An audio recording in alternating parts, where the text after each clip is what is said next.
Here's to the crazy ones, the misfits, the rebels, the round pegs in the square holes, the ones who see things differently. They're not fond of rules, and they have no respect for the status quo. You can quote them, disagree with them, glorify or vilify them. But about the only thing you can't do is ignore them, because they change things. They push the human race forward. While some may see them as the crazy ones, we see genius. Because the people who are crazy enough to think that they can change the world are the ones who do. For this evening is I think there are kind of two main life tracks that one can go down. And we decide when to go, which of these tracks to go down right about now, right about when we're in college or when we graduate from college. One life track, one life philosophy is what I like to call the textbook approach to life. The textbook approach to life. What is this approach? Well, I think this is the approach where you go to school, you get good grades, you please your superiors, you graduate, and then you pick up the textbook to life, which is collectively written by parents, teachers, faculty, the media, society at large. And it outlines a step-by-step plan to how to live a nice, happy, safe, secure, stable, predictable, ordinary life. Point number one. Entrepreneurship is simply an idea. Entrepreneurs try to create extraordinary lives that are uniquely suited to their own interests and their own strengths. And the book is a product not only of my own experiences, but of my experiences meeting thousands of other young people, young aspiring entrepreneurs, young people interested in business, older successful CEOs from all over the world. So I've heard all of these different experiences and heard all of their war stories, and I've tried to compact them into kind of a 30 to 45 minute presentation tonight and share those with you.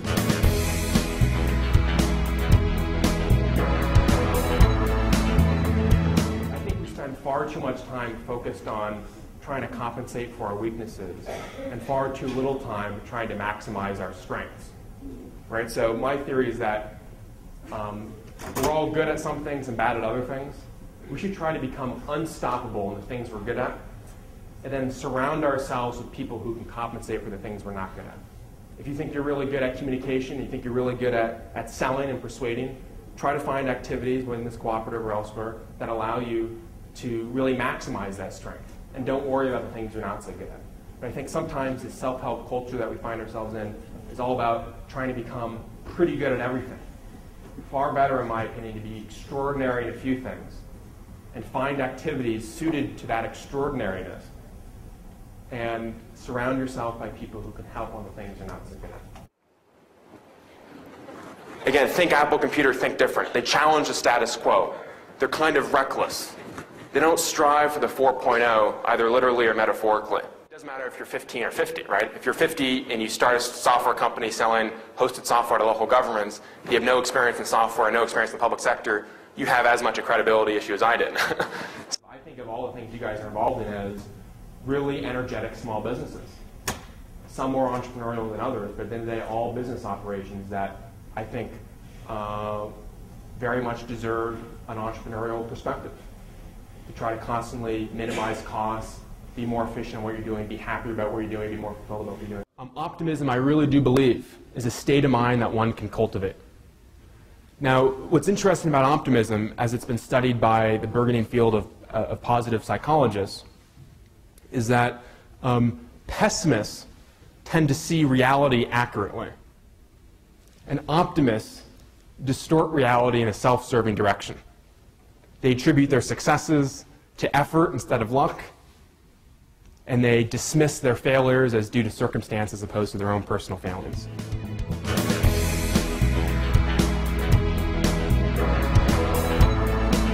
I think happiness is really important, maybe like the most important pursuit in life. My attitude is, who doesn't want to be more happy? I mean, is there anyone here who wouldn't mind being a little more happy? Because I consider myself pretty happy right now, but hell, if you were to tell me I could be even happier, why would I turn that down? It's always funny to me that people think that hard work is really important in all parts of life, but it's not important when it comes to your emotional life, as if you don't have to actually work towards becoming happy or emotionally fulfilled. I think happiness in your emotional life is like any other part of your life. You have to work hard to get what you want. For those of us in college and about to graduate from college, we're growing up in a time when knowledge is free, abundant, and accessible by anyone, anywhere. It used to be that you'd have to come to a university like this and have access to the university library and the university faculty to fill your brain with knowledge and get smarter. But now that's all changed. Anybody can access Wikipedia.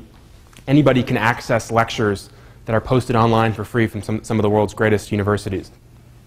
Indeed, knowledge is at the mercy of the most curious. And so maintaining a diverse portfolio of activities, trying a lot of things at once, I think is key to thinking entrepreneurially. Now, this might sound counter to what you often hear, what people often tell you, that focus is the key to success. Ultra hyper focus on some particular project or goal. And while I think focus is kind of important, I also think focus is kind of not important. And I think really good life entrepreneurs maintain side projects. When you become too singularly focused on a long-term goal or plan, I want to be a millionaire by the time I'm 35, a US senator by the time I'm 60, whatever it is. When you become too locked into some long-term goal, you become blind to all of the opportunities that exist on the periphery of everyday life. You miss all of the randomness and stuff that falls out of the sky that might actually go on to be quite helpful for you. So I think really smart life entrepreneurs maintain a short-term orientation. What are my goals? What do I want to do over the next 1 month, 6 months, 12 months, 24 months? But this idea of writing a life plan strikes me as totally backwards.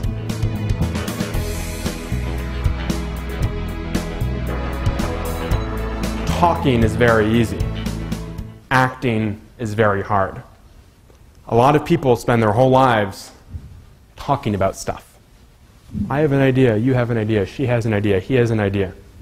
Guess what? It's easy to have an idea and talk about it. It's much harder to execute upon it. Mark Twain, we regret the things we don't do more than the things we do. Anytime I'm on the edge about whether to do something, I come back to this quote. Whether or not you have it as a formal advisory board, the point is you should seek out advisors. And I think the numbers are vastly in your favor. There are many, many, many more people in this country who want to be mentors than there are young people who want their mentoring. Entrepreneurship is not about taking massive risks. We often hear entrepreneurs are big risk takers. They max out the credit cards and bet the farm on their business. Bullshit. This is the stuff the press loves to write about. Good entrepreneurs mitigate risk. They take baby steps. They don't take massive risks, but do they take risks at all? Absolutely.